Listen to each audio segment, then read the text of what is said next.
Mon plan de divorcer de mon mari infidèle s'est arrêté net au moment où le mari de sa maîtresse s'est présenté à ma porte. Il m'a offert 150 millions de dollars à une condition bizarre, reporter le divorce de 3 mois. Quel était le véritable plan derrière cette offre insensée? Avant que l'histoire ne commence, dites-moi dans les commentaires d'où vous nous regardez.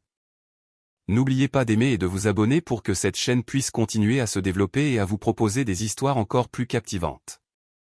La pluie à New York cet après-midi semblait comprendre l'état de mon cœur.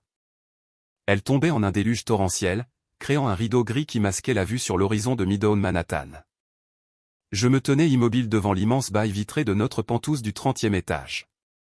Je regardais les rues en bas, déjà encombrées par le trafic de l'heure de pointe.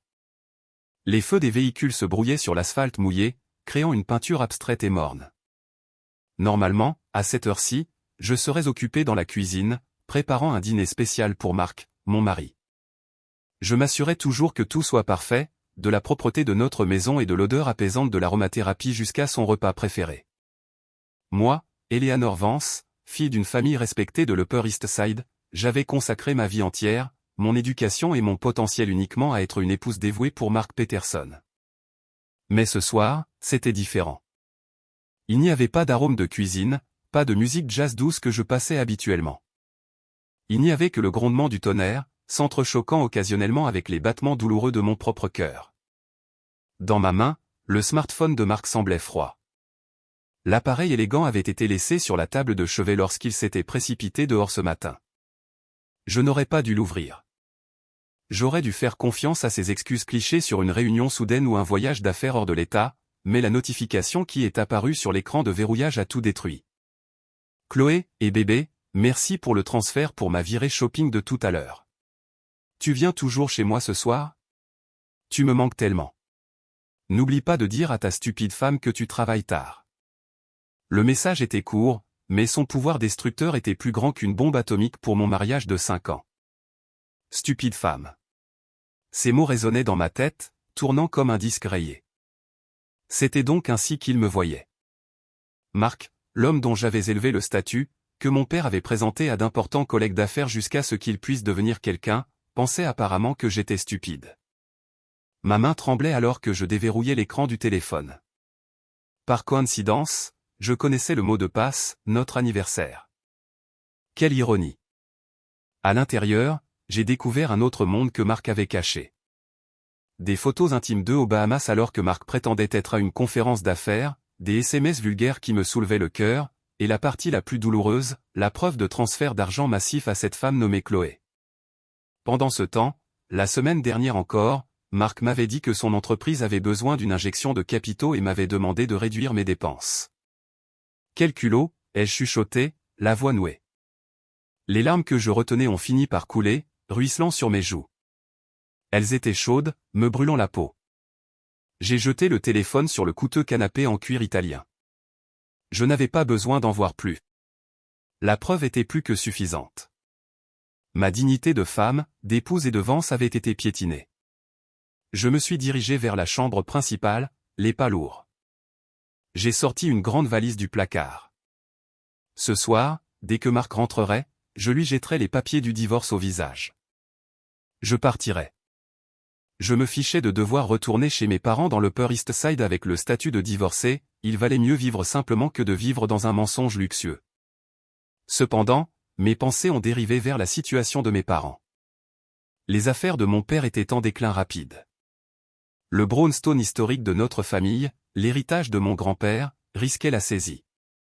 Pendant tout ce temps, j'avais espéré que le succès de Marc pourrait aider à restaurer la fortune de notre famille, mais il s'est avéré qu'il gaspillait son argent pour cette briseuse de ménage.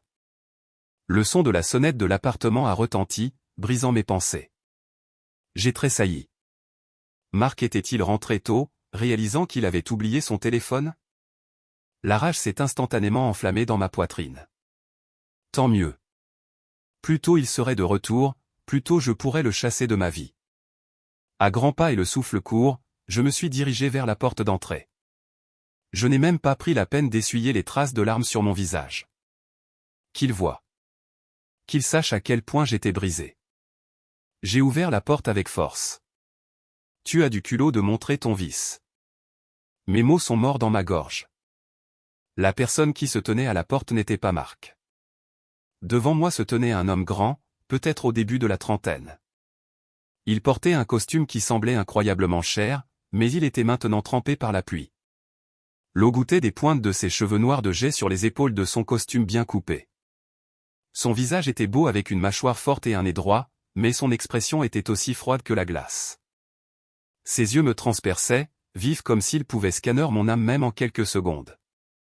Une aura de puissance émanait fortement de lui, me faisant instinctivement reculer d'un pas. Eleanor Vance. Sa voix était profonde, résonnante et pleine d'intimidation. Ce n'était pas une question, mais une affirmation. J'ai dégluti difficilement, essayant de rassembler le peu de courage qu'il me restait. Oui, c'est moi. Qui êtes-vous? Si vous cherchez mon mari, il n'est pas à la maison. L'homme n'a pas répondu immédiatement. Il m'a juste fixé. Puis son regard est descendu sur mes mains encore tremblantes, puis est revenu sur mes yeux gonflés. Le coin de sa lèvre s'est légèrement soulevé, formant un mince sourire cynique.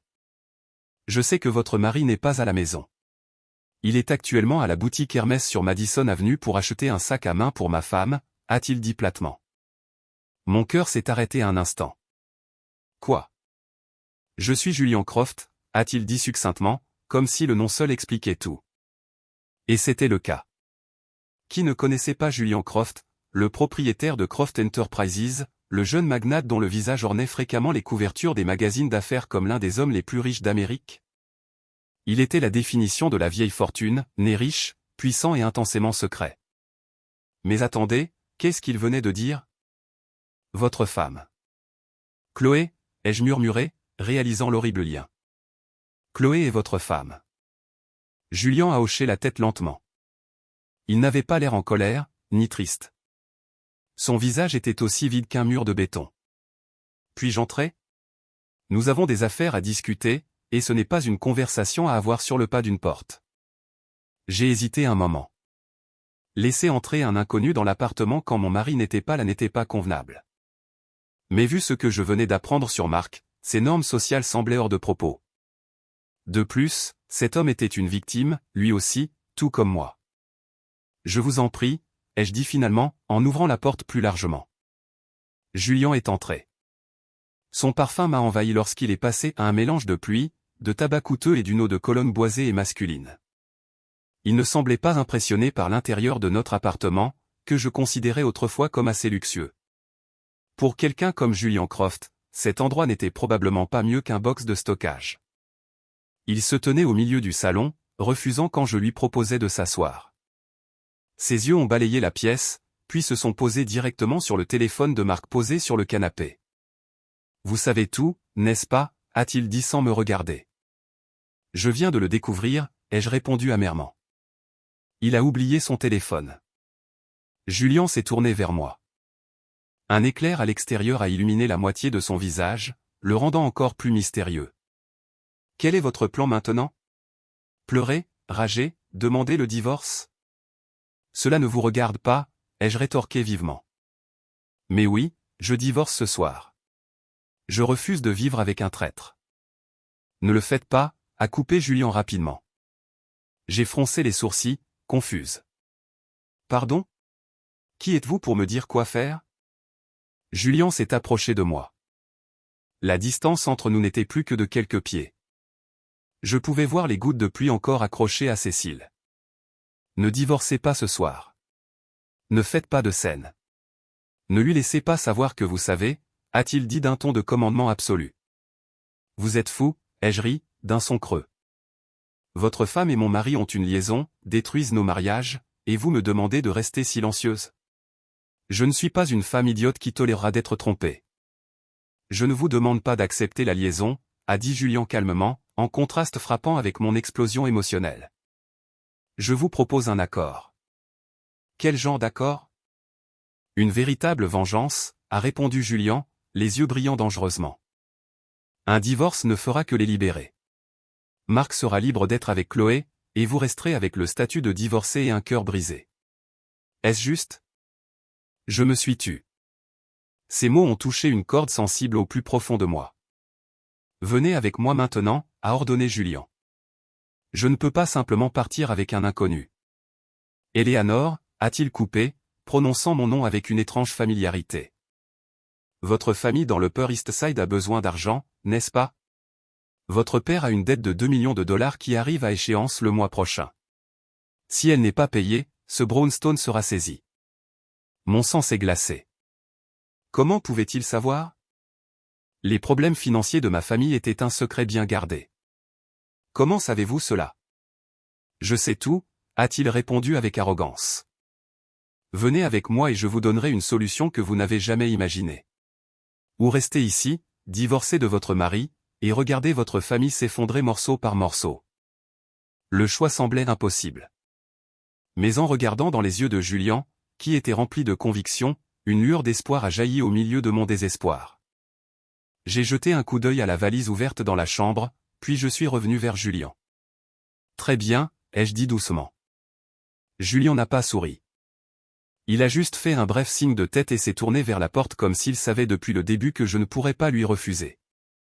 J'ai attrapé mon sac à main, verrouillé la porte de l'appartement qui me semblait maintenant être un enfer personnel, et je suis sorti, suivant le dos droit de l'inconnu dans l'ascenseur, descendant vers une incertitude plus grande que la tempête qui faisait rage à l'extérieur. Le trajet de mon appartement de Tribeca au quartier financier s'est déroulé dans un silence étrange.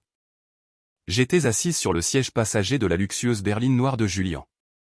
L'intérieur de la voiture sentait le cuir cher et était complètement insonorisé, étouffant le vacarme des klaxons et le tambourinement incessant de la pluie de New York à l'extérieur. Son chauffeur privé naviguait dans les rues parsemées de nids de poules avec une telle fluidité qu'on aurait dit que nous flottions. Julian était assis à côté de moi, absorbé par une tablette. La lumière de l'écran se reflétait sur son visage sérieux. Il n'avait pas prononcé un seul mot depuis que nous avions quitté le hall de l'appartement. Son silence me rendait de plus en plus anxieuse. Qu'est-ce que je faisais? Suivre un homme étrange au milieu de la nuit. Mais chaque fois que je voulais protester, l'image des SMS sur le téléphone de marquer le visage las de mon père, accablé par les dettes, me hantait. La voiture s'est engagée dans l'entrée de l'un des gratte-ciels les plus hauts du quartier. Un voiturier a ouvert la porte respectueusement, saluant Julian par son nom. Nous avons été escortés vers un ascenseur privé qui nous a propulsés directement au dernier étage. Mes oreilles ont légèrement bourdonné à cause du changement de pression. Les portes de l'ascenseur se sont ouvertes pour révéler un salon exclusif et ultra privé.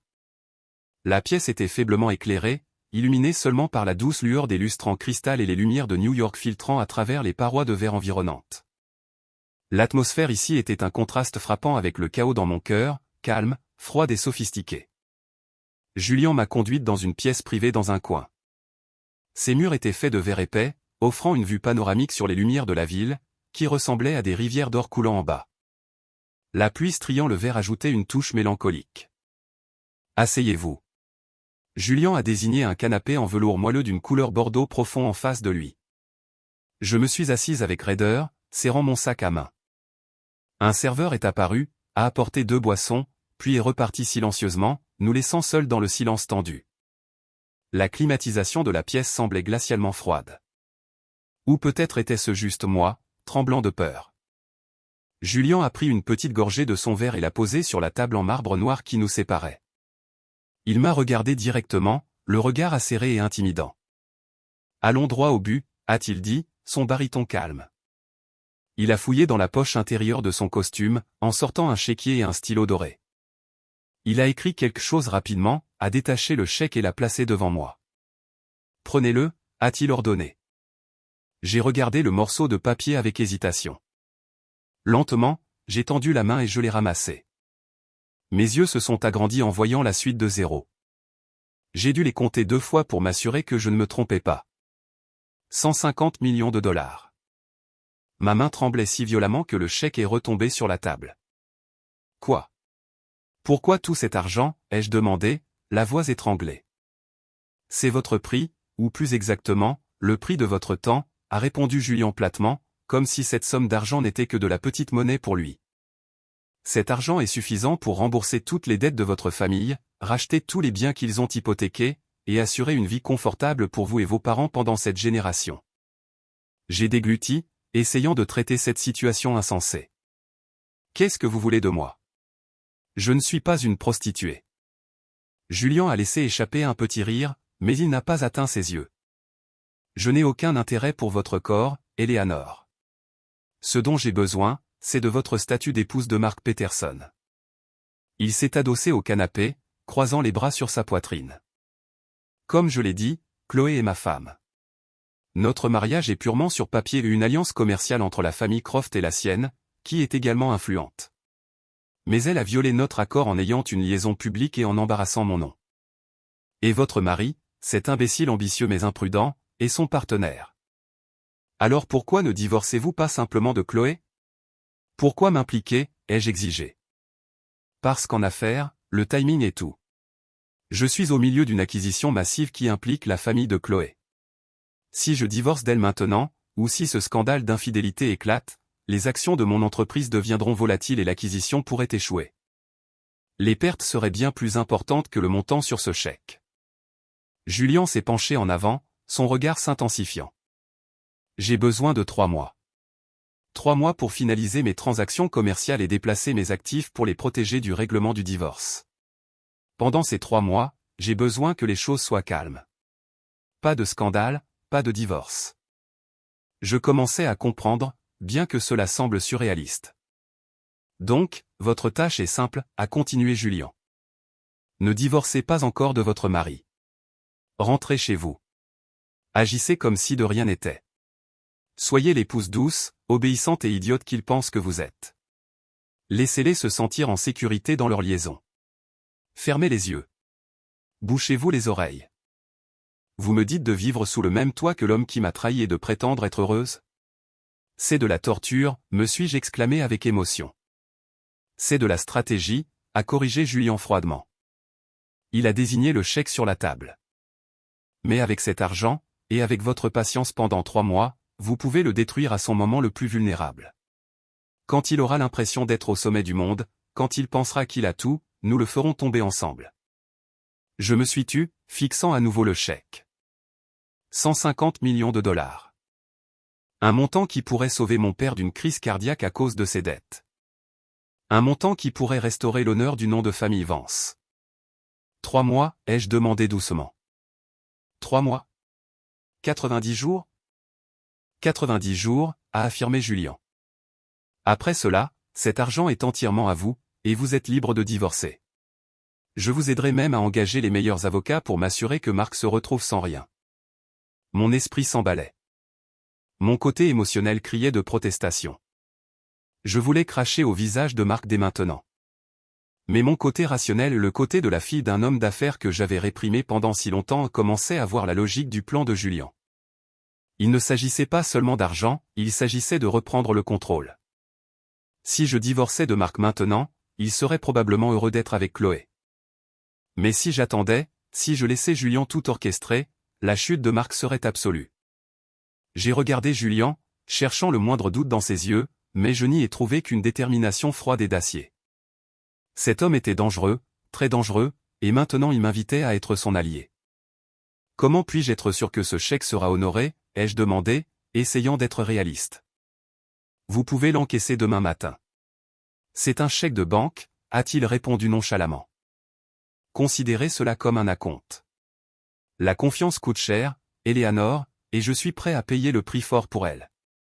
J'ai pris une profonde inspiration, remplissant mes poumons de l'air froid de la pièce. L'image du faux sourire de Mark, du SMS de Chloé et du visage vieillissant de mon père a défilé devant moi.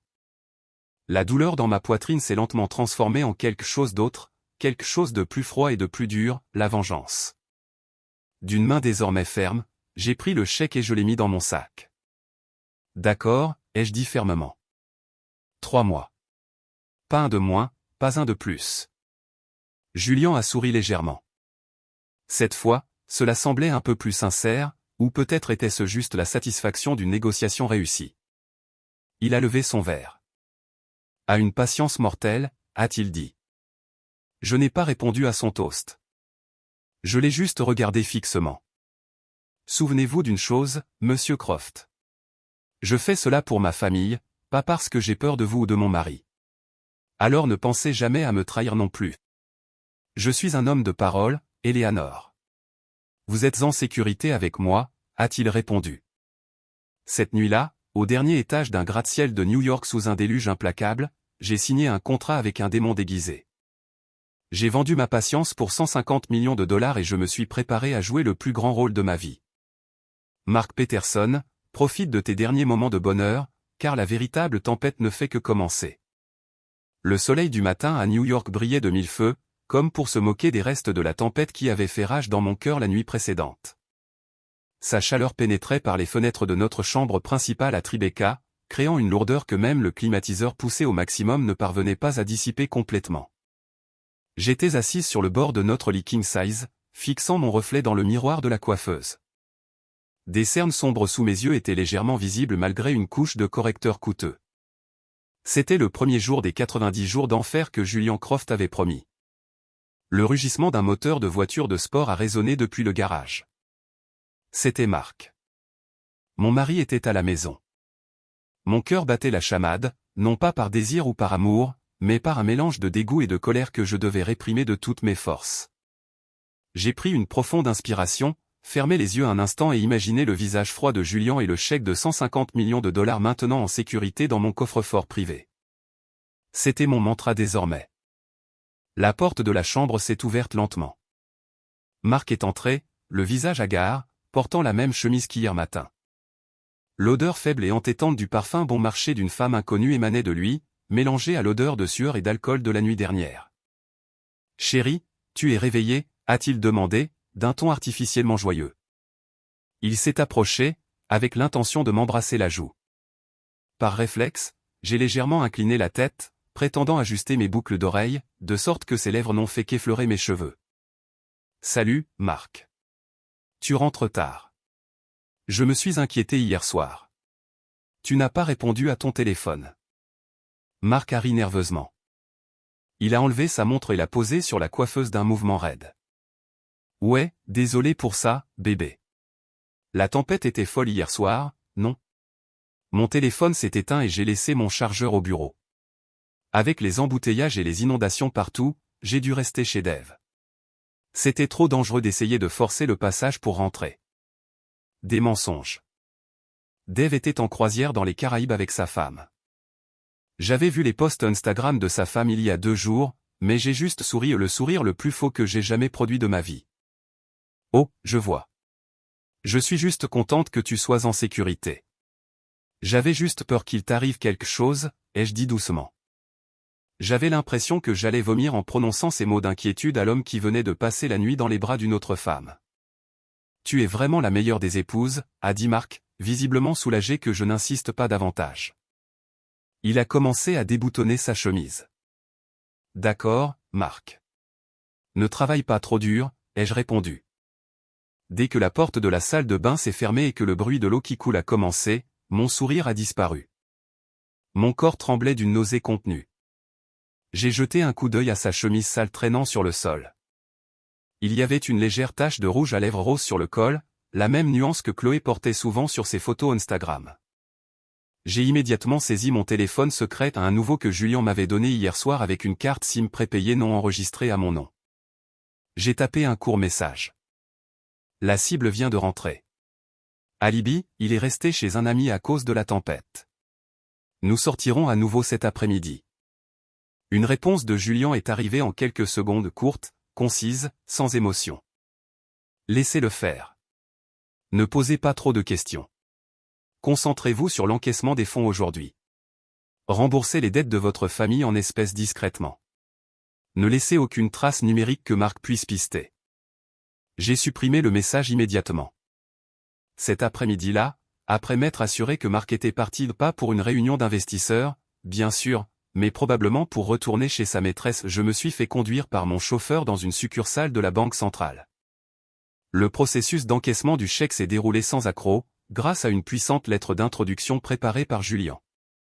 Le personnel de la banque m'a traité comme une reine. Quand le solde de mon nouveau compte a affiché ce nombre fantastique, je me suis senti essoufflé. C'était réel. J'avais véritablement vendu mon mariage. De la banque, je suis allé directement chez mes parents dans l'Upper East Side. Le vieux brownstone de style colonial avait l'air sombre. La peinture des murs s'écaillait par endroits, et le petit jardin de devant n'était plus aussi bien entretenu qu'autrefois. Dans le salon, j'ai trouvé ma mère assise, perdue dans ses pensées, tenant son chapelet. Son visage semblait fatigué, bien plus vieux que son âge réel. « Maman » ai-je appelé doucement.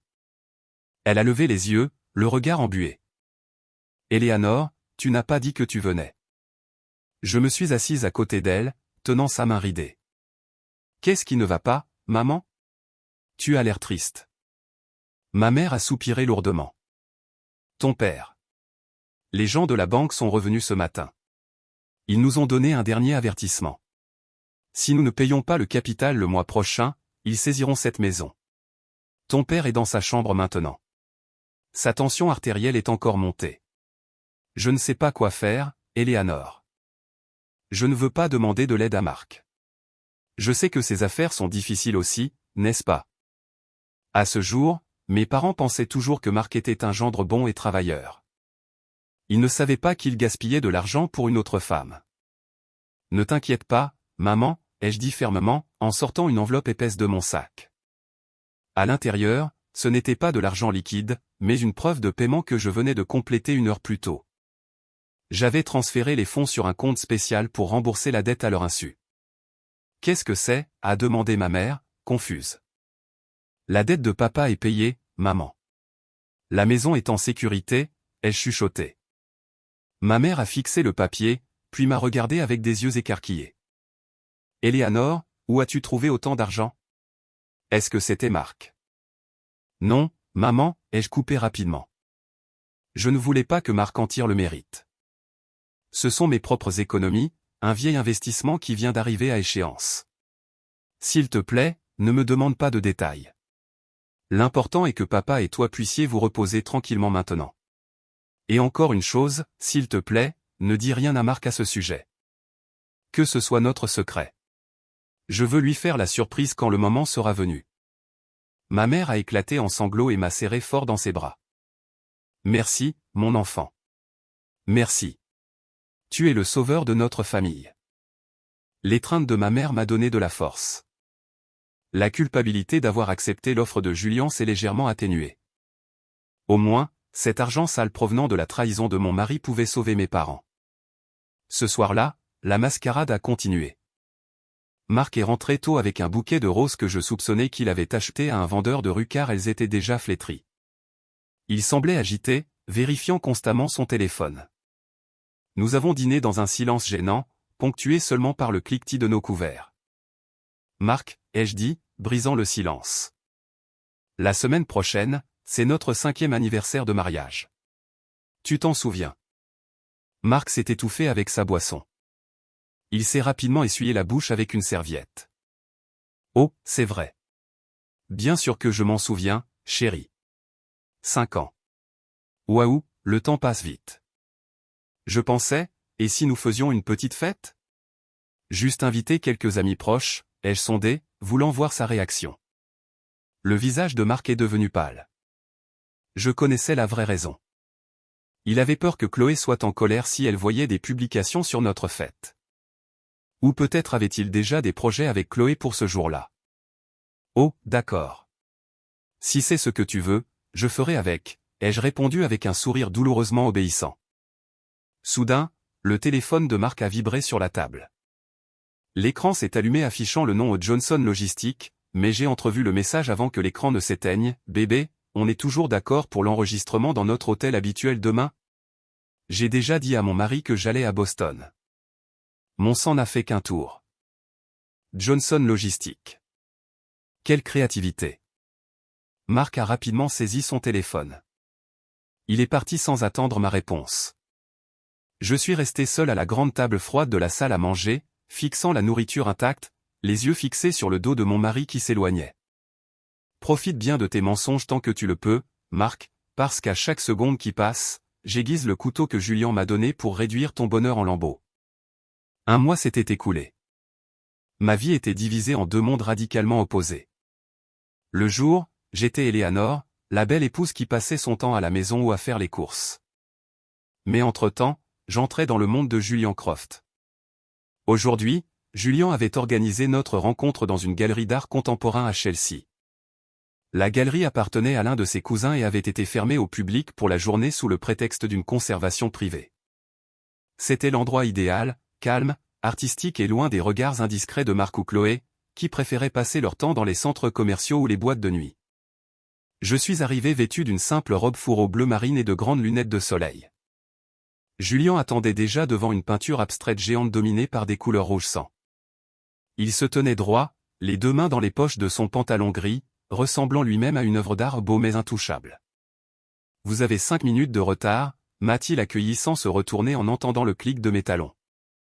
La circulation sur la FDR était démente, ai-je dit sur la défensive, debout à ses côtés. Il y avait une manifestation. Une reine devrait être capable de prédire le chaos dans son royaume, a-t-il plaisanté, bien que son ton ne soit pas aussi tranchant que lors de notre première rencontre. Il s'est tourné vers moi, ses yeux balayant mon apparence de la tête aux pieds. Tu as l'air plus vivante. Il semble que 150 millions de dollars soit un remède efficace pour un teint terne. Ne te moque pas de moi, Julien. Quel est l'ordre du jour aujourd'hui, ai-je demandé avec impatience. Julien s'est dirigé vers un long banc au milieu de la galerie. Une tablette et plusieurs piles de documents y étaient disposées. Affaire 101, a-t-il dit en s'asseyant et en croisant les jambes. Connais ton ennemi mieux qu'il ne se connaît lui-même. Il m'a tendu la tablette. L'écran affichait les données financières de l'entreprise de Marc, Peterson Industries. Des graphiques dominés par de fortes tendances rouges à la baisse remplissaient l'écran. Ton mari n'est pas seulement un coureur de jupons, Eleanor. C'est aussi un très mauvais homme d'affaires, a déclaré Julien froidement. Regarde ça. Il a falsifié des rapports financiers pour obtenir des prêts bancaires afin de financer son train de vie et celui de Chloé. Il utilise les actifs de l'entreprise comme garantie personnelle. Légalement, c'est un détournement de fonds. Mes yeux se sont agrandis à la lecture des chiffres. Il a utilisé l'immeuble de bureau et ton appartement de Tribeca comme garantie, a ajouté Julien avec désinvolture. J'ai eu le souffle coupé. Cet appartement est à mon nom. C'était un héritage de ma grand-mère. Il a falsifié ta signature il y a 3 mois. Le notaire a été soudoyé. Chloé a trouvé le notaire pour lui, a révélé Julien. Ce fait m'a frappé comme un coup de massue. Marc était un véritable salaud. Il ne m'avait pas seulement trahi émotionnellement, il prévoyait activement de me dépouiller. Mes mains se sont crispées en poings si serrés que mes articulations en sont devenues blanches. Je vais le faire arrêter. Patience. Julien a doucement pris ma main. Le contact frais de sa peau a étonnamment calmé ma colère explosive. Si tu vas à la police maintenant, le processus sera long et Marc pourrait trouver une issue. Nous allons utiliser une méthode plus élégante, à savoir l'acquisition, a répondu Julien, ses yeux devenant prédateurs. J'ai racheté discrètement les dettes bancaires de Marc par l'intermédiaire d'une société écran. Dans 2 mois, je serai son plus gros créancier unique. Quand cela arrivera, j'aurai le plein droit de saisir tous ses biens, y compris l'entreprise dont il est si fier. Et toi, Julien m'a regardé intensément, tu seras celle qui appuiera sur le bouton d'exécution.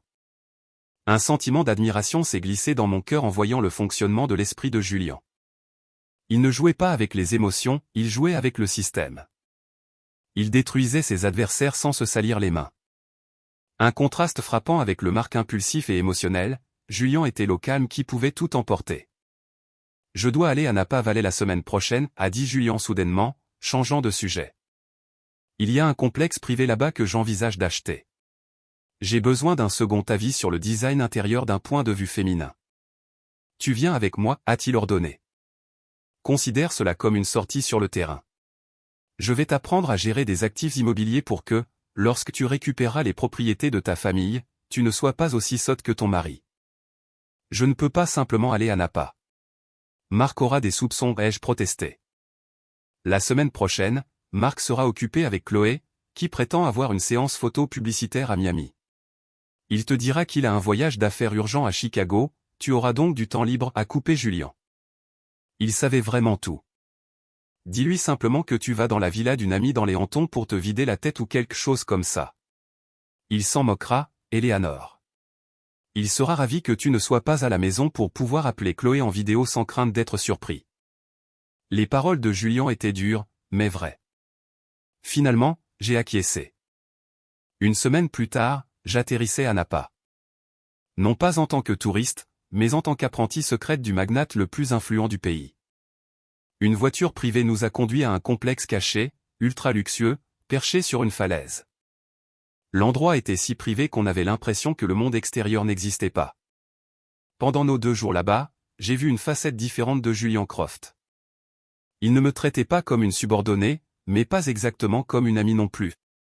Notre relation était unique.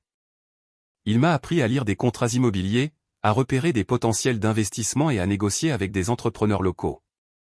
Il était exigeant, perfectionniste et parfois tranchant si j'étais lente à comprendre, mais il ne m'a jamais traité avec condescendance. Cet après-midi-là, nous étions assis sur la terrasse de la villa, surplombant les vignobles vallonnés. Le soleil commençait à se coucher, peignant le ciel de nuances de violet et d'orange.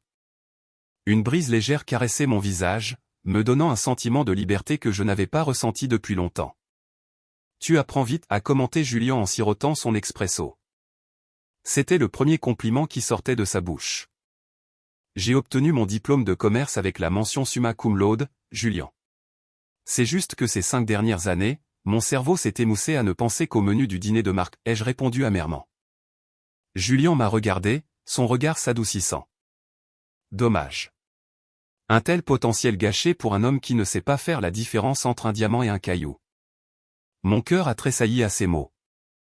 Pour la première fois, je me sentais valorisé non pas en tant qu'épouse, mais en tant qu'individu. Soudain, un serveur s'est approché avec un plateau de fruits, mais il a trébuché sur un tapis épais. Le plateau a volé vers moi. Attention! En un clin d'œil, Julian a bougé. Il a tiré mon bras avec force, me protégeant de son corps. Des fruits et de la céramique brisée se sont éparpillés à l'endroit où j'étais assise. La poitrine dure de Julian était pressée contre mon dos, son bras enroulé de manière protectrice autour de mes épaules. Son parfum masculin et apaisant a envahi mes sens. Le temps a semblé s'arrêter. Nous sommes restés dans cette position pendant quelques secondes. Je pouvais sentir son rythme cardiaque régulier contre mon dos, contrastant avec mon propre cœur qui battait la chamade. « Est-ce que ça va » a-t-il chuchoté à mon oreille. Sa voix était basse et rauque, me donnant des frissons dans le dos. J'ai tourné légèrement la tête, nos visages n'étant plus qu'à quelques centimètres l'un de l'autre. Je pouvais voir les pores fins de sa peau fraîchement rasée et ses yeux sombres et intenses qui me regardaient avec une réelle inquiétude. Ce n'était pas le regard froid d'un homme d'affaires, mais le regard d'un homme envers une femme. « Je vais bien » ai-je répondu nerveusement. Julian a lentement relâché son étreinte, puis s'est levé et a ajusté sa veste, reprenant son attitude froide comme si de rien n'était.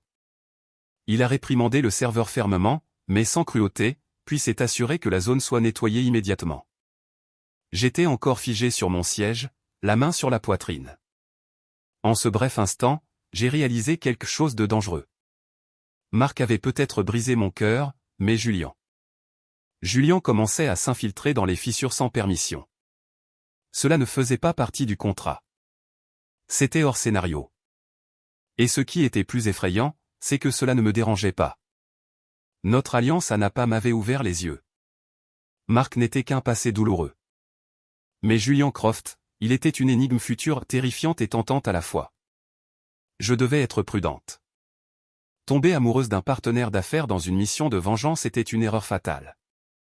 Mais alors que je regardais le dos robuste de Julian debout au bord de la falaise surplombant la vallée, je savais que mon cœur commençait à trahir ma logique.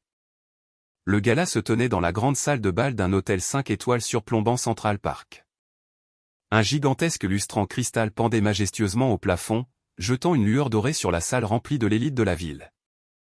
Des femmes en robe de haute couture valant autant que des voitures familiales riaient délicatement tout en exhibant leurs bijoux en diamants, tandis que des hommes en costumes impeccables discutaient de bourse et de politique, flûte de champagne à la main. L'air était un mélange piquant de parfums coûteux, de lys frais et de l'odeur épaisse de l'hypocrisie. Je me tenais aux côtés de Marc, ma main glissée sous son bras. Nous étions le couple en vue de la soirée. Mark Peterson, le jeune entrepreneur montant, du moins c'est ce que les gens savaient, et Eleanor Vance, l'épouse fidèle issue d'une famille éminente qui l'avait toujours soutenue. Personne ne savait que derrière mon doux sourire, je comptais les jours jusqu'à sa destruction. « Tu es superbe ce soir, chérie » a murmuré Marc à mon oreille, mais ses yeux scrutaient la salle. Je savais qui il cherchait. « Merci, Marc » ai-je répondu platement. C'était maintenant le 2e mois de mon accord avec Julien. Suivant ses instructions, j'avais changé de tactique. Je n'étais plus l'épouse harcelante réclamant de l'attention. J'étais devenue froide, calme et inaccessible. J'ai arrêté de demander à quelle heure il rentrait. J'ai arrêté de vérifier son téléphone devant lui. J'ai arrêté de me mettre en colère lorsqu'il annulait nos projets de dîner. Au début, ce changement a rendu Marc heureux. Il se sentait libre. Il pensait que j'avais abandonné ou que j'étais devenue l'épouse docile qui connaissait sa place. Mais dernièrement, ma tranquillité avait commencé à le déranger. Un homme comme Marc a besoin de validation. Quand j'étais en colère ou jalouse, cela flattait son ego de se savoir désiré. Mais quand je m'en fichais, cela le rendait fou. Et, c'est Monsieur Garrison. Marc m'a soudainement tiré vers un groupe d'hommes plus âgés fumant le cigare. J'ai suivi, souriant poliment, hochant la tête au bon moment et tenant le genre de conversation mondaine que ma mère m'avait apprise depuis l'enfance. Cependant, du coin de l'œil, j'ai aperçu une autre silhouette entrer dans la salle de bal, Chloé. Mon cœur a bondi, non pas de peur, mais de rage. La femme portait une robe rouge éclatante simulante qu'elle mettait audacieusement en valeur chaque courbe de son corps. Elle est arrivée au bras d'un vieux producteur de cinéma à un nouveau sugar daddy peut-être, alors que Julien était inaccessible et que Marc était avec moi. Marc l'a vu aussi. Son corps s'est tendu à mes côtés, sa poigne sur mon bras s'est resserrée. Qu'est-ce qu'elle fait ici, a marmonné Marc à voix basse, plus pour lui-même. Qui, Marc, ai-je demandé, feignant l'ignorance, suivant son regard. Oh, c'est Chloé, l'influenceuse dont tu m'as tant parlé? Waouh, elle est beaucoup plus vulgaire en personne que sur ses photos. Marc s'est étouffé avec la fumée de son cigare. Il m'a regardé avec une expression étrange. Tu sais qui elle est? Bien sûr. Qui ne le sait pas? Elle fait toujours le buzz, ai-je répondu avec désinvolture, sirotant mon jus d'orange. Pourquoi transpires-tu autant? Marc a essuyé son front avec un mouchoir. Pour rien. Il fait juste un peu chaud ici. Au fur et à mesure que la nuit avançait, le vrai drame a commencé. J'ai vu Chloé nous lancer des regards répétés, ses yeux brûlants de jalousie. Elle était furieuse de voir Marc avec moi en public. Quand je me suis excusé pour aller aux toilettes, j'ai délibérément pris mon temps, remettant du rouge à lèvres devant le miroir. En sortant, j'ai vu Marc et Chloé se disputer avec acharnement dans un coin tranquille du couloir, près d'une sortie de secours. Je me suis caché derrière un grand pilier pour écouter. Tu avais promis que tu divorcerais le mois dernier, Marc, a sifflé Chloé, sa voix tendue mais pleine d'émotion. J'en ai assez de me cacher. Julien se comporte de plus en plus bizarrement. Il a bloqué toutes mes cartes de crédit. J'ai besoin de certitude. Sois juste patiente, Chloé. Tu crois que c'est facile? Marc semblait frustré. Eleanor, elle est bizarre ces derniers temps. Elle est trop calme.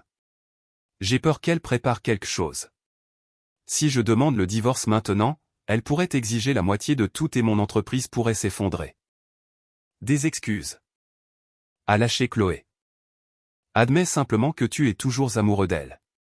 Si tu n'as pas demandé le divorce d'ici la semaine prochaine, je ferai fuiter notre vidéo sur les sites de potins. On verra tout brûler. Chloé est partie d'un pas lourd, laissant un Marc stressé se passant les mains dans les cheveux. J'ai souri dans l'obscurité. Bien, Chloé, continue de lui mettre la pression. Fais-le paniquer encore plus. Quand Marc est revenu dans la salle de bal, son visage était livide. Il est immédiatement venu vers moi et m'a saisi brusquement le bras. On s'en va maintenant. Mais la fête n'est pas finie, Marc. Monsieur Garrison voulait encore discuter, ai-je protesté doucement. Au diable Monsieur Garrison. On s'en va, a-t-il lancé assez fort pour que quelques personnes se retournent. Le silence dans la voiture était étouffant. Marc conduisait de manière imprudente, frappant de temps en temps son poing sur le volant. Qu'est-ce qui t'arrive, Marc, ai-je demandé, d'un ton blasé et non inquiet. Marc a écrasé les freins, s'arrêtant dans un crissement de pneus dans une rue latérale déserte. Il s'est tourné vers moi, les yeux rouges et furieux. Qu'est-ce qui t'arrive, Eleanor? Pourquoi es-tu si silencieuse? Tu étais méfiante chaque fois que je rentrais tard. Tu demandais toujours avec qui j'étais. Maintenant, tu t'en fiches. Tu es comme une statue. Est-ce que tu as une liaison? Réponds-moi, a-t-il hurlé, déversant sa frustration sur moi. L'accusation était si absurde que j'ai eu envie de rire. C'est l'hôpital qui se moque de la charité. Je l'ai regardé droit dans les yeux, canalisant l'aura froide que j'avais apprise de Julian. Marc. Ma voix était basse et assurée, sans une once de tremblement. N'est-ce pas ce que tu voulais? Une femme qui ne pose pas de questions. Une femme qui te laisse ta liberté. Maintenant que je te l'ai donnée, tu es encore en colère. Qu'est-ce que tu veux vraiment? Marc s'est tu. Il semblait confus par ma réaction non hystérique. Il s'attendait à ce que je pleure ou que je me défende, mais au lieu de cela, je l'avais acculé avec une logique froide. J'ai juste l'impression que nous nous éloignons, a-t-il bredouillé, sa voix faiblissant. C'est juste la fatigue du travail, ai-je dit, lui tapotant brièvement la main comme un patron calmant un employé, et non comme une femme à son mari. Allez, partons. Je suis fatigué. Marc a redémarré la voiture, mais je savais que son esprit était en plein tourment. La pression de Chloé et mon attitude froide le rendaient paranoïaque. Il avait l'impression de perdre le contrôle sur tout. Et bien sûr, le lendemain, l'informateur de Julian dans le bureau de Marc a rapporté quelque chose de fatal. Paniqué par l'ultimatum de Chloé et craignant que je ne réclame des actifs lors d'un divorce, Marc a commis une erreur monumentale. Il a transféré 50 millions de dollars des fonds opérationnels de l'entreprise vers un compte privé offshore qu'il pensait sûr et intraçable, dans l'intention de me cacher cet actif avant le divorce. Il ne savait pas que la banque sécurisée aux îles Caïmans était gérée par une société dont les parts majoritaires venaient d'être acquises par Croft Enterprises. Cet après-midi-là, j'ai retrouvé Julian dans son appartement secret. Julian a ri un rire rare, sec et légèrement méchant en lisant le rapport. Il vient de creuser sa propre tombe, a dit Julian en versant du vin dans 2 verres. Déplacer les actifs d'une société vers un compte personnel sans réunion du conseil d'administration est un crime fédéral. Et parce qu'il l'a fait dans la panique, son empreinte numérique est un désastre total. Julian m'a tendu un verre de vin, ses yeux pétillants de victoire. Félicitations, Eleanor. Ton mari vient de livrer son coup au bourreau. Encore un mois et nous tirons le levier. J'ai siroté le liquide rouge sombre. Il avait un goût amer mais laissait un arrière-goût sucré sur ma langue, tout comme la vengeance que nous préparions. Mark Peterson, tes soupçons étaient justes. Une tempête arrive, et j'en suis le centre. Le ciel au-dessus de New York semblait être en deuil, ou peut-être en colère. Pendant 3 jours consécutifs, la pluie était tombée sans relâche, inondant certaines parties de la ville. Les routes principales s'étaient transformées en rivières boueuses. La circulation était paralysée partout. Et le cœur des klaxons était devenu la symphonie de stress de la ville. La scène chaotique à l'extérieur était le reflet parfait de ce qui se passait au sein de mon mariage. C'était la dernière semaine, la semaine cruciale avant la fin du délai de 90 jours. La tension dans notre pantouse de Tribeca était si épaisse qu'on aurait pu la couper au couteau. Marc s'effondrait de plus en plus. Les cernes sous ses yeux étaient plus marquées. Il était souvent perdu dans ses pensées et s'emportait pour des broutilles. Ses affaires commençaient à péricliter grâce au sabotage subtil de Julian, et Chloé exigeait sans relâche une solution. D'un autre côté, je devais redoubler de prudence. Une seule petite erreur à ce stade final pourrait ruiner tout le plan méticuleusement élaboré. Ce soir-là, la pluie était torrentielle, accompagnée de vents violents.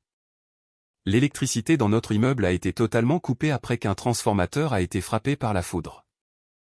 Le grand appartement a été plongé dans l'obscurité, éclairé seulement par la lueur lugubre des bougies. J'étais assise dans le salon, faisant semblant de lire un magazine à la lueur des bougies. Marc faisait les 100 pas dans la pièce comme un animal en cage. Son téléphone était collé à son oreille alors qu'il hurlait sur ses subordonnés à propos d'une cargaison bloquée dans les inondations. Je m'en fiche. Trouvez un autre camion. Si cette cargaison n'arrive pas demain, nous perdons des millions, a-t-il aboyé, avant de jeter son téléphone sur le canapé. Il s'est tourné vers moi, respirant lourdement. Tu peux arrêter de lire ce magazine de pacotille? Ton mari est en train de perdre la tête, et toi, tu te reposes. Et qu'est-ce que je suis censé faire, Marc? Hurler avec toi, ai-je répondu calmement, sans lever les yeux de ma page. Hug. Marc s'est passé les mains dans les cheveux de frustration. Soudain, le son d'un téléphone vibrant a rempli l'air. Ce n'était pas le téléphone de Marc, ni mon téléphone principal qui était posé sur la table. Mon sang s'est glacé. C'était mon téléphone secret, celui de Julien, que j'avais caché entre les coussins du canapé. J'avais oublié de le mettre en silencieux. Stupide, Eleanor. Tu es si stupide. La vibration paraissait incroyablement forte dans le silence de mort de l'appartement sans électricité. Marc s'est tu. Il s'est tourné vers le canapé où j'étais assise. C'était quoi ce bruit? Je n'ai rien entendu, ai-je répondu rapidement. Mon cœur semblait sur le point d'exploser dans ma poitrine. C'est peut-être l'immeuble. C'était un téléphone qui vibrait. Eleanor, je ne suis pas un idiot. Marc s'est dirigé vers moi, les yeux emplis de suspicion. Ton téléphone est sur la table. Mon téléphone est ici. À qui est ce téléphone? Il a commencé à écarter violemment les coussins du canapé. Marc, arrête. Ne cherche pas les ennuis. J'ai essayé de l'arrêter, mais Marc a repoussé ma main. Pousse-toi de là. Il a soulevé le dernier coussin, et il était là, l'appareil noir et fin. Son écran s'est allumé dans l'obscurité, affichant une notification de nouveaux messages. Julien, briefing final demain à 10 h. Ne sois pas en retard. Le nom s'affichait clairement, Julien. J'ai eu l'impression que mon monde s'écroulait autour de moi. Marc s'est emparé du téléphone, les mains tremblantes. Son expression est passée de la confusion à une fureur terrifiante. Julien? Qui diable est Julien? A-t-il hurlé à mon visage. Alors, c'est pour ça que tu étais si tranquille. Tu me trompes. Tu as un amant?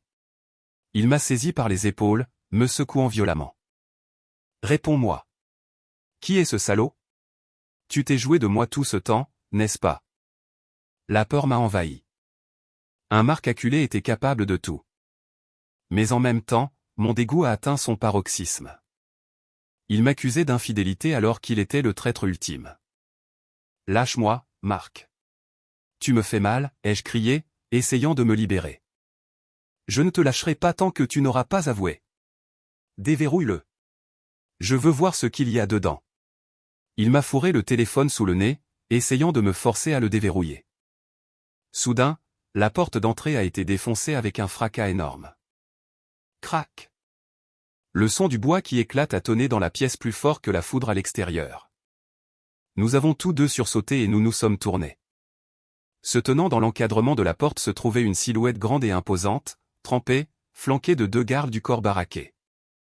Un éclair à l'extérieur a dessiné sa silhouette, le faisant ressembler à l'ange de la mort. C'était Julien. Comment pouvait-il être ici? M'avait-il mise sur écoute et savait-il que j'étais en danger? Retire tes mains d'elle, Peterson. La voix de Julien était basse mais elle a résonné dans la pièce, empreinte d'une autorité mortelle. Marc est resté bouche bée, sa poigne sur mes épaules se relâchant.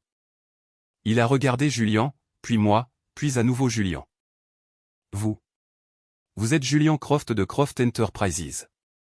Marc a clairement reconnu le visage du magnate qu'il admirait souvent dans les magazines. La confusion sur son visage s'est accentuée. Qu'est-ce que vous venez faire chez moi? Pourquoi envoyez-vous des messages à ma femme? Julien est entré avec désinvolture comme s'il était chez lui. Ces 2 gardes du corps ont rapidement et efficacement séparé Marc de moi. Marc a été poussé sur le canapé opposé tandis que Julien se tenait devant moi, ses yeux acérés m'observant. Tu as été imprudente, Eleanor, a-t-il chuchoté assez bas pour que moi seul puisse l'entendre. Heureusement que je suivais ton GPS et que j'ai vu ton rythme cardiaque grimper en flèche sur la montre connectée que je t'ai donnée. J'ai su que quelque chose n'allait pas. Il s'est ensuite tourné vers Marc, toujours sous le choc. Votre femme ne vous trompe pas, Marc. Elle travaille pour moi, a menti Julien. Mais cela sonnait de manière tout à fait convaincante. Elle travaille? Marc est resté pantois. Pour faire quoi à cette heure de la nuit? Consultante en acquisition, a dit Julien avec dédain, son ton ne laissant aucune place à la discussion. Et concernant ce message, nous discutions d'une stratégie commerciale qui implique votre entreprise. Votre femme essaie de sauver votre entreprise défaillante, et vous la payez en retour par des accusations. Marc était silencieux, son cerveau lent essayant de traiter l'information. Sa peur de Julien Croft l'emportait sur sa jalousie. Sauver mon entreprise. Que voulez-vous dire? Julien eut un petit rire méprisant. Un sourire terrifiant. Votre entreprise est au bord de l'effondrement, Peterson. Des dettes partout. Les flux de trésorerie sont un désastre. Eleanor m'a supplié d'injecter des fonds. Elle était prête à faire des heures supplémentaires comme intermédiaire pour son mari ingrat. Julien déforma les faits avec une telle brio que j'ai presque failli le croire moi-même. Il a fait en sorte que Marc se sente coupable et petit. Je ne savais pas, balbutia Marc. Il me regarda avec de la culpabilité dans les yeux. Eleanor, est-ce vrai? Ayant été formé à cette mascarade pendant 2 mois, j'ai immédiatement saisi le signal de Julien. J'ai pris une expression triste et déçue. Tu pensais vraiment que je pourrais te trahir, Marc? J'ai été si silencieuse parce que j'étais malade d'inquiétude, essayant de trouver comment t'aider. J'ai demandé l'aide de Monsieur Croft secrètement pour que ton orgueil ne soit pas blessé. Marc baissa la tête, le visage rouge de honte. Je suis tellement désolé, chérie. J'ai perdu mon sang-froid. J'ai été soumis à tellement de stress. Julien regarda Marc avec dégoût. Vous ne la méritez pas. Mais parce qu'Eleanor a plaidé, je vais vous donner une chance. Venez à mon bureau demain. Nous discuterons de l'injection de capital. Apportez tous les documents juridiques de votre entreprise. Les yeux de Marc s'illuminèrent. Il y voyait son salut. Il n'avait aucune idée qu'il venait d'être invité à sa propre exécution. Oui, monsieur. Merci beaucoup, monsieur Croft. Je serai là, c'est certain. Et encore une chose, Julien s'avança vers Marc, lui tapotant doucement l'épaule, mais avec une pression ferme. N'élève plus jamais la voix sur Eleanor. Si j'apprends que tu as été brutal avec elle, le marché est annulé. Oui, monsieur. Je le promets. Marc hocha la tête docilement comme un chien grondé par son maître. Julien me lança un regard. Ses yeux disaient, tiens bon encore un peu. Demain, nous l'achevons. Cette nuit-là, après le rétablissement du courant et le départ de Julien, Marc a été incroyablement doux avec moi. Il m'a massé les pieds, s'est excusé abondamment et m'a loué comme la meilleure épouse du monde. Je me suis contenté de sourire faiblement, sentant une vague de dégoût monter en moi. Il ne savait pas que demain, lors de l'assemblée des actionnaires, la personne qu'il rencontrerait ne serait pas un sauveur, mais un bourreau. Dans la salle de bain, j'ai fixé mon reflet. Mes yeux étaient froids, mon visage dur. La vieille Eleanor, celle qui était douce et naïve, était morte. Il ne restait plus qu'une femme prête à regarder le monde de son mari partir en cendres. 3 mois étaient passés. Il était temps de passer à la caisse. Le jour des comptes était enfin arrivé. Le ciel de New York, gris depuis des jours, était maintenant clair et brillant, comme si l'univers lui-même approuvait ce qui allait se passer. Je me tenais devant un grand miroir dans la suite de l'hôtel où devait se tenir l'assemblée annuelle des actionnaires de Peterson Industries. Marc avait insisté pour que nous passions la nuit à l'hôtel afin qu'il puisse être pleinement préparé. Je savais qu'il essayait simplement d'éviter tout risque de retard dû à sa nervosité débordante. Je portais une robe fourreau noir s'arrêtant aux genoux qui épousait parfaitement mon corps. Sa coupe était simple mais élégante, une création d'un couturier local dont le prix aurait pu nourrir une famille pendant 1 mois. Marc entra dans la pièce dans son plus beau costume. Son visage était tendu, mais il y avait une lueur d'arrogance dans ses yeux. Il se sentait au sommet du monde. Il croyait qu'aujourd'hui, Julien Croft arriverait en sauveur, injectant de nouveaux capitaux, sauvant son entreprise de la faillite et le faisant paraître brillant devant les actionnaires qui commençaient à douter de son leadership. « Es-tu prête, chérie ?» demanda-t-il, ajustant sa cravate dans le miroir à côté de moi. Il sourit, un sourire que j'allais effacer de son visage pour toujours. C'est un grand jour aujourd'hui. Après que Julien aura signé le contrat d'investissement, nos actions vont monter en flèche. Tous ceux qui m'ont sous-estimé vont s'en mordre les doigts. Je suis prête, Marc. Parfaitement prête, répondis-je calmement, en appliquant une dernière couche de rouge à lèvres rouge foncé. La couleur du courage, la couleur du sang. Nous avons marché vers la grande salle de bal. Le tapis moelleux du couloir de l'hôtel étouffait nos pas. Marc me tenait la main fermement comme si j'étais son trophée. Il ne savait pas que ce trophée était en réalité une bombe à retardement. À l'intérieur de la salle de bal, l'atmosphère était déjà tendue.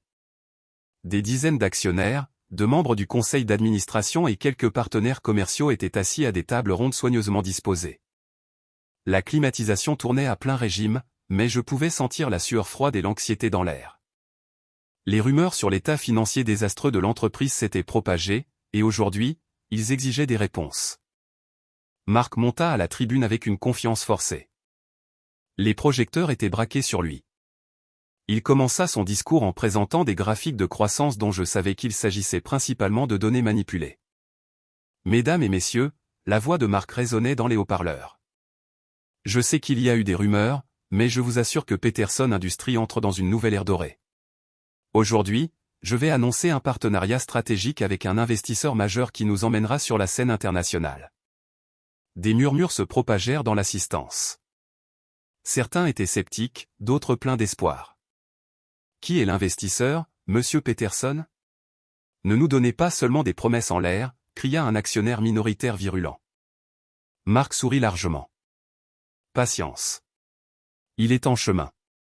C'est un homme pour qui vous avez tous la plus grande estime. Juste au moment où Marc terminait sa phrase, les grandes doubles portes de la salle de bal s'ouvrirent lentement. Toutes les têtes se tournèrent. La salle fit silence. Julian Croft entra à grands pas. La présence de cet homme était écrasante. Il ne marchait pas, il commandait l'espace. Derrière lui se trouvaient 6 avocats et assistants portant d'épaisses piles de documents. Julian portait un costume bleu marine sur mesure qui seyait parfaitement à sa carrure puissante. Son visage était neutre, froid et intimidant. Il n'y avait pas de sourire amical. Marc descendit de la tribune pour l'accueillir la main tendue comme un vieil ami. « Bienvenue, monsieur Croft. C'est un honneur de vous avoir ici. » Julian ne prit pas la main de Marc. Il y jeta un coup d'œil méprisant, puis passa juste devant lui vers la tribune. Marc se figea, la main suspendue dans l'air. Son sourire commença à s'effacer, remplacé par la confusion. Julian se tint à la tribune, prenant le micro. Il scruta toute la pièce avec des yeux de faucon. « Bonjour. » Sa voix profonde et autoritaire fascina la salle jusqu'au silence. « Je suis Julian Croft, et je ne suis pas ici en tant que partenaire stratégique ou investisseur. » Mon cœur battait la chamade. C'était le moment. Je me suis redressé sur mon siège au premier rang, retenant mon souffle. À compter de 8 heures ce matin, continua Julian, faisant signe à un assistant de distribuer des documents aux membres du conseil d'administration, Croft Enterprises a officiellement acquis 85% de la dette en cours de Peterson Industries auprès de ses 3 principaux prêteurs. Conformément aux clauses du contrat de crédit signé par M. Mark Peterson, les défauts de paiement au cours des 6 derniers mois accordent au créancier principal le droit de convertir cette dette en fonds propres. Un tumulte commença. Le visage de Mark devint blanc comme un linge. « Attendez, monsieur Croft, qu'est-ce que c'est? Nous avions un accord sur une injection de capital. » Julian l'ignora. Par conséquent, à partir de cet instant, je suis l'actionnaire majoritaire absolu de cette société, et ma première décision en tant que nouveau propriétaire est de remanier complètement le conseil d'administration. Cela ne peut pas arriver. Vous m'avez piégé, cria Marc avec panique. Il essaya d'atteindre la tribune, mais les 2 gardes du corps de Julian le retinrent facilement. Piégé? Julian regarda Marc avec mépris. Vous vous êtes piégé vous-même avec votre propre incompétence, Peterson. Vous avez falsifié des rapports financiers, détourné des fonds opérationnels à des fins personnelles et hypothéqué des actifs qui ne vous appartenaient pas au départ. Julian appuya sur un bouton d'une télécommande. Le grand écran derrière la tribune, qui affichait les graphiques commerciaux truqués de Marc, devint noir une seconde, puis afficha une vidéo. Ce n'était pas une présentation d'affaires. C'étaient des images de vidéosurveillance d'une chambre d'hôtel de luxe et des enregistrements d'une caméra cachée à l'intérieur de la voiture de Marc. L'image était d'une clarté cristalline. Sur l'écran géant, on voyait Marc et Chloé dans diverses étreintes intimes. Leur rire, leur conversation sur le fait de divorcer de moi, et leurs insultes envers moi et Julian étaient diffusées clairement pour que tout le monde les entende. Eleanor est si stupide. Elle ne réalisera jamais que j'utilise son argent pour t'acheter un appartement, bébé, la voix de Marc résonnait clairement dans la vidéo. Alors, et Julian? Quand vas-tu t'occuper de ce mari coincé? La voix de Chloé intervint. Ne t'inquiète pas, Julian est trop occupé par le travail. Il ne s'en souciera jamais. Une fois que mon entreprise sera assez grande, je jetterai Eleanor sur le trottoir, et ensuite nous nous marierons. Le public eut un souffle d'indignation. Une vague de choc, de dégoût et de rire moqueur remplit la salle. Les flashs des caméras des journalistes, invités par je ne sais qui, commencèrent à capturer sans pitié le visage de Mark, maintenant aussi pâle qu'un cadavre. Mark fixait l'écran, les yeux exorbités. Il se tourna vers moi. Eleanor, c'est faux. Eleanor, ne le crois pas. Je me suis levé lentement. Tous les regards étaient maintenant fixés sur moi. Je n'ai pas pleuré. Il n'y avait plus de larmes pour cet homme. J'ai marché vers Mark, qui se tenait tremblant près de la table de direction. Mes pas étaient assurés, le bruit de mes talons claquant sur le sol en marbre comme un glas pour notre mariage. Faux, demandai-je, ma voix calme et tranchante, amplifiée par le micro toujours actif à la tribune. C'est moi qui ai installé ces caméras, Mark. Les yeux de Mark s'agrandirent comme s'ils allaient sortir de sa tête. Quoi? J'ouvris mon sac à main et sortis une épaisse enveloppe Kraft, l'enveloppe que je préparais depuis 3 mois. Il y a 3 mois, j'allais divorcer dès que j'ai découvert ta liaison.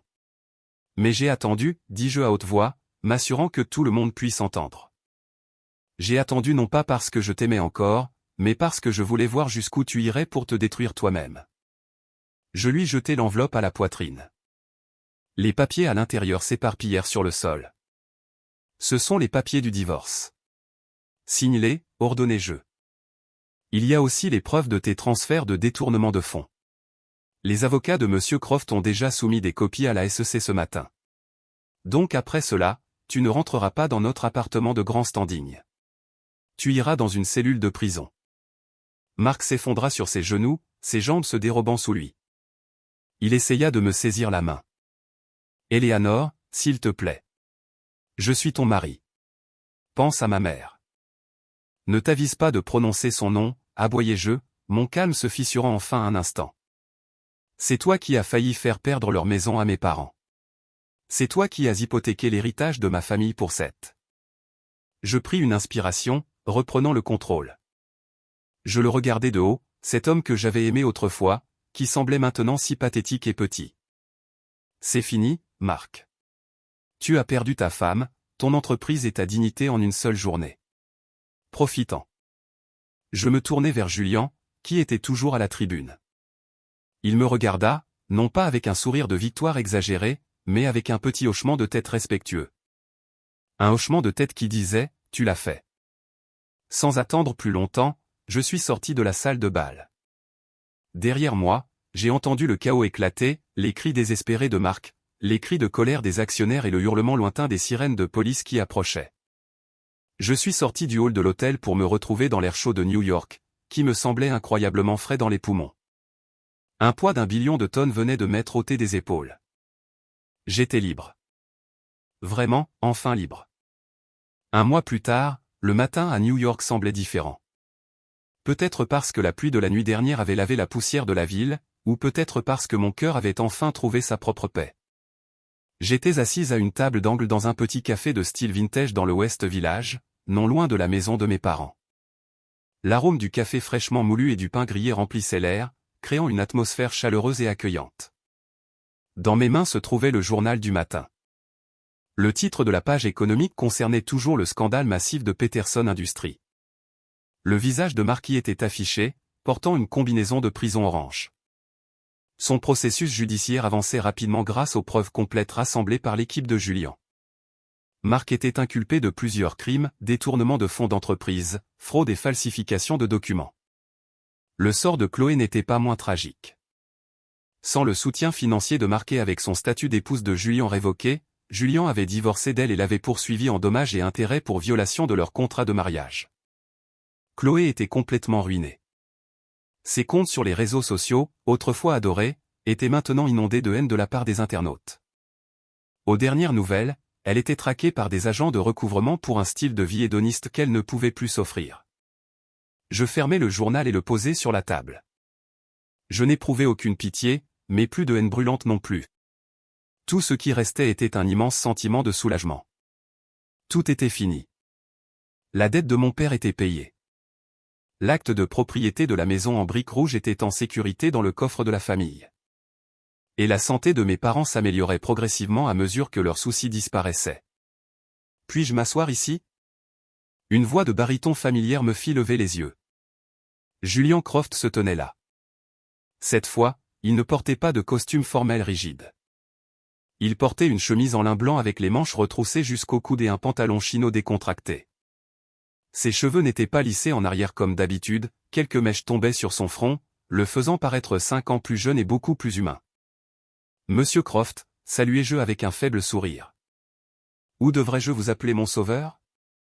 Julian eut un petit rire, tira la chaise en face de moi et s'assit. Juste Julian. Notre contrat d'affaires est terminé, n'est-ce pas? Pas besoin de formalité. La serveuse vint et apporta sa commande à Julian. Un café noir, sans sucre. Évidemment. Comment allez-vous? Demanda-t-il après avoir pris une gorgée, les yeux fixés sur moi.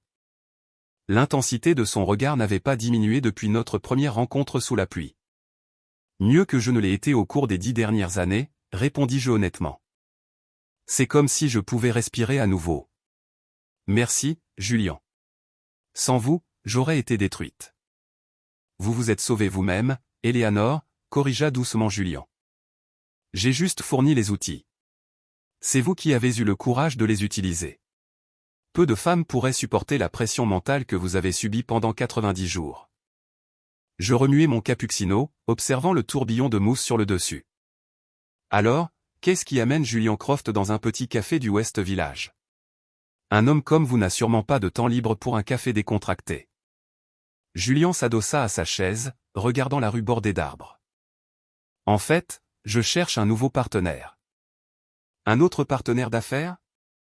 Mes sourcils se levèrent. Je suis désolé, j'ai pris ma retraite du monde des intrigues d'entreprise. Pas pour les affaires. Julian me regarda à nouveau. Cette fois, son regard était différent, plus chaleureux, plus profond. Je cherche un partenaire de vie. Mon cœur rata un battement. Vous savez, continua Julian, sa voix baissant légèrement. Au début, mon approche envers vous était purement un calcul commercial. Vous étiez le pion parfait pour faire tomber Mark et faciliter mon acquisition. Mais au cours de ces 3 mois, en vous voyant contrôler vos émotions, en voyant votre intelligence à Napa, en étant témoin de la protection farouche de votre famille, j'ai réalisé quelque chose. Il tendit la main sur la table, la paume ouverte, attendant. J'ai réalisé que je ne veux pas que ce partenariat se termine, dit-il. Je veux écrire un nouveau livre avec vous. Un livre sans contrat, sans délai, sans faux semblant. Je fixai sa main. La main qui m'avait tiré du bord du désespoir. La main qui était froide au toucher mais qui m'avait donné un sentiment de sécurité que je n'avais jamais ressenti auparavant. Mon esprit dériva vers les petits moments de ces 3 derniers mois, quand il m'avait protégé à Napa, quand il m'avait envoyé ma nourriture préférée quand j'étais stressé par Mark, quand il m'avait regardé avec fierté lors de l'assemblée des actionnaires. Derrière son masque froid se cachait un cœur sincère, longtemps dissimulé derrière des murs de pouvoir. Étais-je prête? Le traumatisme de mon mariage avec Mark était encore frais. Mais en regardant Julian, je ne voyais pas Mark. Je voyais un homme qui me respectait comme son égal, qui voyait mon potentiel et qui attendait patiemment que ma tempête passe. C'est une offre intéressante, dis-je lentement, essayant de cacher le sourire qui commençait à se former sur mes lèvres. Mais j'ai une condition. Nommez-la, répondit Julian rapidement. N'importe quoi. Des actions, des actifs, une île privée. Je ris doucement. Non, la condition est celle-ci, cette fois, plus de secrets, plus de script. Nous y allons doucement. J'ai besoin de temps pour guérir complètement mes anciennes blessures. Julian sourit, un sourire sincère qui atteignit ses yeux, rendant son visage incroyablement beau dans la lumière du matin. J'ai tout le temps du monde, Eleanor. Je suis un homme d'affaires patient. N'oubliez pas, j'ai attendu 3 mois juste pour faire tomber un ennemi. Je peux attendre beaucoup plus longtemps pour gagner le cœur de la femme que j'aime. Le mot amour resta suspendu dans l'air, doux et prometteur. Lentement, j'avançai ma main et la plaçai dans la sienne. Il la serra fermement, chaude et forte. D'accord, aime le partenaire, plaisantai-je. Travaillons sur le premier brouillon de ce nouveau chapitre. Julie Henry éleva sa tasse de café. Au nouveau départ. Au nouveau départ, répétai-je en choquant ma tasse contre la sienne.